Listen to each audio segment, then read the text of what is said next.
들어보면 알아요. 네. 부담 갖지 마시고 그냥 마음으로 가세요. 생각 안 했었는데 토요일날 묵상하다가 이거를 해야겠다라는 생각이 들어서 정리를 했어요. 근데 아침에 와서 말씀을 들으면서 그게 아니구나, 이걸 해야 되겠다 생각이 갑자기 확 바뀌었어요. 그래서 제가 그래도 나름 조리 있게 하려고 준비를 조금씩 했었는데 그게 다 무산이 됐어요. 그래서 조금 헤매더라도 이해를 부탁드립니다. 너무 감사한 마음이냐, 제가 묵상 말씀 연구라는 거를 이게 참 어렵더라고요. 연구 참 어려워요. 그래서 저는 그냥 조금 다가가기 쉽게 묵상 이 정도로 해서 이제 시작을 해보는 걸로 이렇게 했는데요. 묵상한 것 중에 하나가 세상에서는 너희가 환난을 당하나 담대하라, 내가 세상을 이겼노라. 그 말씀을 묵상을 하면서 어떤 순간에 저도 모르게 제가 조금 소극적인 면이 있다 보니까 저도 모르게 위축되고 저도 모르게 좀 작아진다는 그런 생각이 들 때마다 이 말씀을 생각을 하고 이 말씀을 다시 한번 또 생각하면 되게 힘이 좀 났어요. 힘이 생겨서 너무 감사했어요. 근데 그러다가 어느 날 사건이 생겼어요. 새해 되면서 저희 둘째 형님이 위에 층에 사시거든요. 3층, 그리고 제가 있죠. 근데 새해 되면서 되게 감정적으로 형님하고 좀 많이 부딪힐 일이 자꾸 생기더라고요. 근데 순간순간 말씀으로 나름대로 이겼다라고 넘어갔어요. 근데 목사님은 가정에서 남편하고 이렇게 하라고 하셨는데 남편은 일 때문에 집안에 가서 없고 아이들이 제 곁에 없어요. 이게 어떻게 해야 되지? 그럼 아이들을 불러볼 수 있는 상황을 만들어야 되는데 그게 잘 안 되더라고요.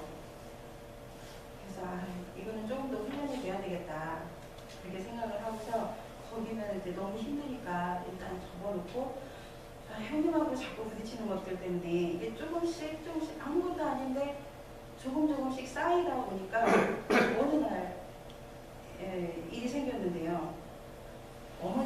시어머님 돌아가시고 처음 추도 예배를 드리는 날이에요. 제 나름대로 오후쯤에 가서 일을 도우면 되겠다라고 생각했고 형님은 다른 말이 없으니까 이것이 어떻게 하나 보자라고 그렇게 딱 생각을 하고 끝까지 본 거예요. 그러다가 시간이 돼도 제가 연락도 없고 오지도 가지도 않으니까 근데 저는 다른 데 같으면 전화를 했는데 계속 뭔가 미묘한 감정들 때문에 연락을 하고 싶지 않은 거예요. 전화를 안 하고 있다가 그냥 혼자서 이 시간쯤 가서 하면 되겠다. 근데 형님이 열이 많이 나죠. 엄청 화가 났어요. 처음으로 통화를 하는데 처음으로 막 형님이 막 소리를 지르는 거예요. 막 그 분을 어떻게 할 줄을 몰라가지고 막 소리를 지르는데 그 순간에 저 생각이 난 게 우리 어머니가 저한테 했던 그 행동이 순간에 생각이 나버렸어요. 그 순간에 그 생각이 나면서 형님이 어머니가 했던 걸 나한테 똑같이 하네? 무시당했다는 그런 게 좀 있었던 것 같아요. 그러니까는 다른 거 아무것도 없이 제가 어떤 이야기를 해도 형님한테 이해가 안 되니까 그러다 보니까 그냥 제가 거기 그 보이는 현상에 나를 무시한다. 형님이 나한테 이렇게 해? 내가 어떻게 했는데? 이런 생각들이 그러니까 보이는 현상들이 자꾸 잡히고 들리는 소리에 자꾸 잡히고 그러다가 저도 모르게 큰 소리가 나가고 통화로 큰 소리가 나가고 근데 어쨌든 좋게 끊어야 되니까 끊었어요. 가겠다고 끊었어요. 끊고 나서 하나님의 저 사람의 마음을 헤아리려고 했는데 그것까지 생각이 나요. 근데 안 되는 거예요. 헤아려지지가 않아요. 제가 잡혀가지고 헤아려지지가 않아요. 그래가지고 힘들게 이야기하고 또 이야기하다가 조금 있다가 시간이 좀 흐르고 그러면서 박목사님한테도 이야기하고 함께 이야기를 해봤어요. 그러니까 좀 진정이 되더라고요. 그러고 나서 신사모님, 제가 이 찬양이 생각이 나는 거예요. 아유, 제목 생각이 안 나네. 아니, 신사모님한테 그 찬양을 한번 불러가 달라고 그랬는데, 그걸 듣고 나니까 또 진정된 마음에 또 평안함이 쫙 몰려와요. 그러고 나서 이제 생각이, 그때부터는 하나님의 마음이 이해가 되기 시작하는 거예요. 그 마음이 조금은 헤아려지는 거예요. 그렇구나. 내가 잘못했구나. 그전에는 내가 잘못했다는 생각을 하나도 안 들었거든요. 내가 잘못했구나. 그럼 집에 가면 형님 마음을 먼저 풀어드려야 되겠다. 동서한테 전화해서 이런 일이 있었으니까 빨리 가가지고 먼저 가서 형님 화 좀 풀어드려라. 그러면서 내가 가겠다. 그러고서 갔는데 동서가 또 그 상황이 안 되더라고요. 일단 갔어요. 갔는데 이제 제가 가면서 가만히 생각해 보니까 내가 왜 이렇게 화가 났나? 내가 왜 그 순간에 제 속에 상처가 이제 다 없어진 줄 알았는데 상처가 있었던 거예요. 어머니와의 그 충돌 속에서 받았던 그 상처가 있는데 그거를 애꿎은 형님한테 이렇게 내가 잘못한 걸 생각 하나도 안 하고 그 상처가 아직 남아있었구나라는 거를 나중에 알았어요. 근데 집에 와서 이제 올라가야 되는데 형님이 성격이 참 좋아요. 말씀도 되게 잘하세요. 근데 화끈하고 근데 그런 게 너무 자신있게 말을 하다 보니까 저한테는 가끔 이제 상처가 되는 그런 말들이 있는 거예요. 그날 형님한테 가서 이제 내가 잘못했다고 이야기를 해야 되는데 그 마음을 풀어줘야 되는데 형님하고 이야기하는 도중에 또 어떤 상처 주는 말을 나한테 해서 내가 그 순간을 참아 넘기지 못하면 어떻게 하나 싶은 거예요. 해주 앉아서 기도를 했어요. 도와달라고. 또 말씀을 묵상했어요. 담대하라 내가 세상을 이겨노라. 형님이 어떤 말씀을 하더라도 나도 잘못한 게 있는데 근데 사람이 정말 상처받는 그 순간에는 내가 잘못한 걸 생각 안 나더라고요. 그런 거 하나도 생각 안 나요. 그냥 그 상처에 거기에 집중을 해서 또 다른 실수를 할까봐 그러면 화해하려고 했던 것이 더 큰 싸움으로 번질 수도 있으니까 그게 걱정이 되는 거예요. 제가 참다가 한번 폭발하면 보지를 않거든요. 그래가지고 그동안 나름대로 참았다고 생각을 하니까 말씀을 묵상하고 담대하라 내가 세상을 이겨노라. 그리고 십자가를 묵상을 하고 어떻게 이기셨는지 나를 어떻게 구원하셨는지 나도 끝까지 참아야 되겠구나. 끝까지 참게 도와주세요. 그 힘을 주세요. 그러고는 올라가는데 마음이 되게 가벼운 거예요. 형님이 불쌍하다는 생각도 들고 올라가서 말을 어디서부터 어떻게 시작을 해야 되지? 내가 어떤 말을 먼저 시작해야 될까? 가서 그냥 일단 가니까 형님이 조리대 앞에 있어요. 가서 형님을 뒤에서 안고 형님 제가 형님 마음을 미처 헤아리지 못했습니다. 정말 미안해요. 정말 죄송해요. 다음부터는 되도록이면은 나도 너무 부족해서 이런 일이 생기니까 형님이 조금만 더 이해를 해주시고 내가 앞으로 이런 일이 있을 때는 무슨 일이 있어도 먼저 형님한테 연락하고 먼저 하겠다. 형님 정말 헤아리지 못해서 정말 형님 마음 헤아리지 못해서 정말 미안해요. 형님 속상하셨죠? 죄송해요. 그랬더니 형님이 환하게 웃는 거예요. 그냥 환하게 웃고 내가 뭘 아니야 괜찮아. 근데 그 말은 해야겠더라고요. 형님은 아까 형님 말씀하실 때 어머니가 나한테 하던 게 생각이 나가지고 형님이 똑같은 행동을 나한테 하네라는 생각이 내가 정말 그때는 있는 일이 없었고 정말 미안해. 그 말을 했겠어요. 근데 형님이 그 말에 더 미안해 하는 거예요. 이제 그걸 알거든요. 어머니가 나한테 어떻게 날 옆에서 갔으니까. 근데 또 그것도 어머니 입장도 지금은 다 이해를 해요. 그때는 못했는데 지금은 훈련 받으면서 하나님의 어떤 상황을 주시면서 그럴 수밖에 없는 상황들을 이해를 하게 하시더라고요. 그래서 정말 감사했고 그 묵상 그 말씀 덕분에 제가 그 순간을 넘어갔지 않았나 싶은 생각이 드는 거예요. 그 말씀이 아니었으면 사람이 그런 것 같아요. 그래서 제가 이 사건을 보면서 조금 정리를 해봤어요. 아, 나는 아직도 뭐가 부족하구나. 사람을 더 많이 의지하고 있구나. 어떤 큰일이 생기고 급한 일이 생기면 하나님을 잠깐 봐요. 잠깐 보다가 다시 사람을 보고 사람한테 도움을 요청하고 이런 것들이 내가 너무 약하니까 이게 필요하죠. 약한 상태이기 때문에. 근데 내 믿음이 이 정도라는 거. 요즘에는 계속 그런 이게 사건들이 조금씩 이렇게 많이 일어나는데 때마다 제가 부족한 걸 자꾸 보게 되더라고요. 아유, 정말 부족하더라고요. 뭐 하나 하는데도 부족하고 아들하고 이야기 한마디 하려고 해도 어떤 단어를 써야 되는지 얼른 생각이 안 나요. 이것도 참 답답하더라고요. 근데 그 부족한 가운데 너무 감사해서 한번 또 울었어요. 제가 교만한 게 좀 있는 것 있어요. 저도 웃기는, 제가 생각해도 기가 막힌, 내세울 것도 없는데 교만하더라고요. 근데 부족함을 느낄 때, 내가 여기에서 더 넘어가지 않게 거기를 딱 잡아주시는 걸 느꼈어요. 그래서 부족함을 느끼는 게 너무 감사해서 울기도 했죠.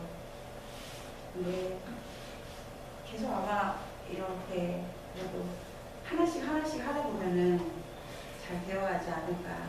그래도 어제보다는 나은 오늘, 또 오늘보다는 나은 내일. 뭔가 하나는 얻어서 내가 하나님 앞에 서지 않을까. 그런 생각을 해봅니다. 어제 되게 기쁘다기보다는 좀 좋은 일이 있더라고요. 그때 남편이 지방에서 있다가 올라와서 일주일 만에 왔는데 아들은 외출 중이고요. 제 생각에 이럴 때는 아들이 좀 있어주면 참 좋은데 그러면 뭔가 대화를 좀 할 수 뭔가 그런 게 있을 것 같은데 안 되는 거예요. 우리 형님네 가서 같이 저녁을 먹고 그 일이 있은 다음에 형님하고 더 사이가 좋아졌어요. 근데 같이 저녁을 먹고 나서 TV를 K-pop 스타 그거를 보다가 딱 생각이 난 거예요. 애정 표현.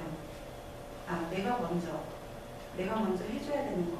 그 K-pop 스타 그거 보다 보니까 거기에 그 여자 듀엣들이 있는데요. 한 사람이 목도리를 명동을 가서 동생이라고, 언니가 동생이라고 이렇게 목도리를 입고 있더라고요. 그 장면을 딱 보는 순간에 저렇게 할 수 있는 거, 저거는 받은 사람을 받는 사람과 친절을 받는 사람과 한 사람을 주는 사람. 이게 딱 보였어요. 그러면서 나는 여태까지 우리 아이한테, 남편한테 뭐를 줬지? 어떤 사랑을 표현을 했지? 내가 표현했던 사랑 방법이 뭐가 있었지? 순간 탁 떠오르지가 않는 거예요. 저 사랑을 받은 사람은 저 목도리를 한번 들어서 저렇게 받았으니까 다른 누군가한테 그 친절을 베풀겠구나. 내가 우리 아이한테 이렇게 못했는데. 그래서 그 순간에 그 생각을 잊어버릴까봐 얼른 남편 핸드폰을 달라고 그래서 거기다가 적었어요. 저한테 카톡을 보냈죠. 제 핸드폰으로 카톡을 보냈어요. 제게 없었기 때문에. 보내면서 이 말을 제가 보려고 보냈는데 이 말을 남편이 봤으면 좋겠다 라는 생각이 들더라고요. 왜냐면 말로 하면은 잔소리라고 하고 설득하려고 한다고 되게 싫어하거든요.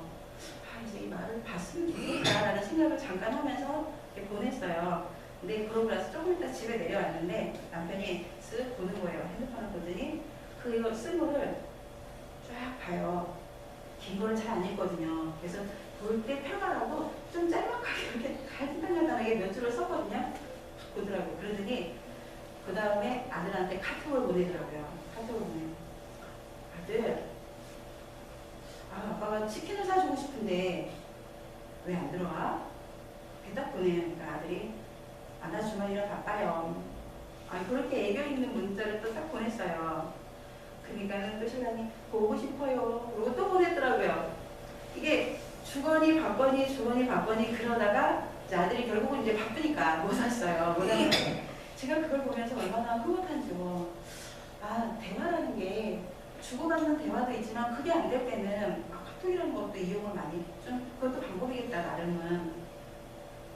일단 제가 먼저 이렇게 하면 좋은데 제가 아직 잘 이게 훈련이 안 돼서 그렇게까지는 해봤습니다. 대화라는 거 제가 정말 부족한 게 많더라고요. 갑자기 하려니까요. 말씀 묵상도 그냥 편하게 내가 하고 싶을 때 하다가 매일 이렇게 하려니까 그것도 어렵고요. 하루에 한 번, 하루에 10번 듣는 것도 안 되고요. 10번 되게 쉬운 줄 알았거든요. 제일 만만한 게 그게 그렇게 어렵더라고요. 아, 복식구.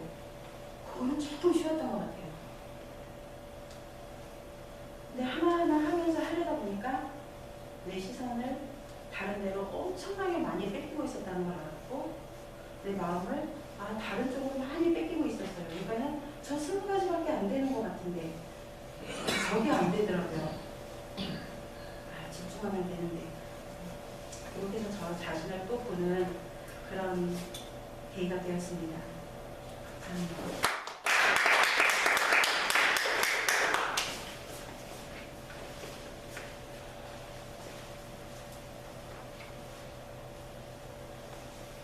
되게 이제 앞으로는 이제 이 보고하는데 점차적으로 달라지시겠지만 지금 상황에서는 이제 완전할 수가 없어요. 지금 어떤 식의 보고냐면 예전에 학교 다닐 때 여러분들 방학 숙제 있잖아요. 실컷 놀다가 마지막에 하니까 그런 식이에요 지금. 그러지 말고요. 그냥 자연스럽게 하루하루 그 일상을 딱 체크해 놓으세요. 자연스럽게. 저는 딱 들어보면 압니다. 그래서 잘하고 못하는 건 저는 이해가 안 봐요. 똑같은 생활이니까 그 중에서 발상에서가 딱 체크해야 되는데 아직도 훈련이 안 어마어마하게 나와요.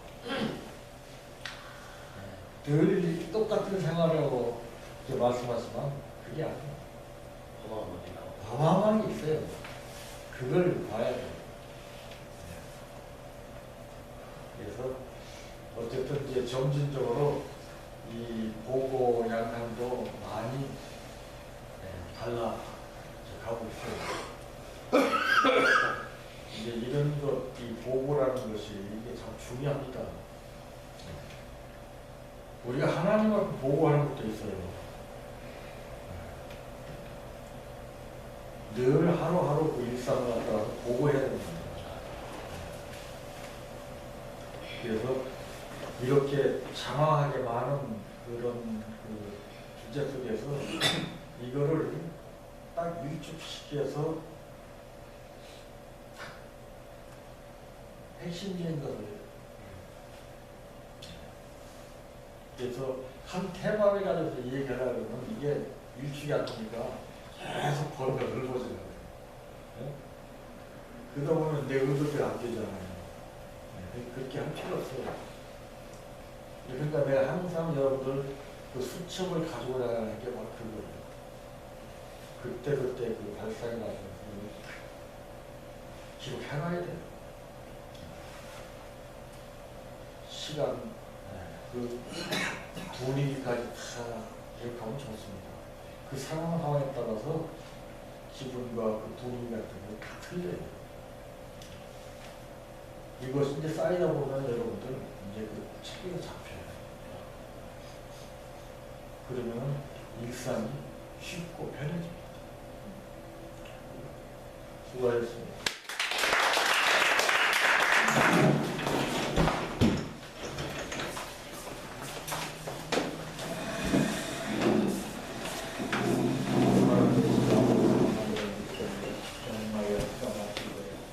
나사렛의 신으로 하나님 불러라.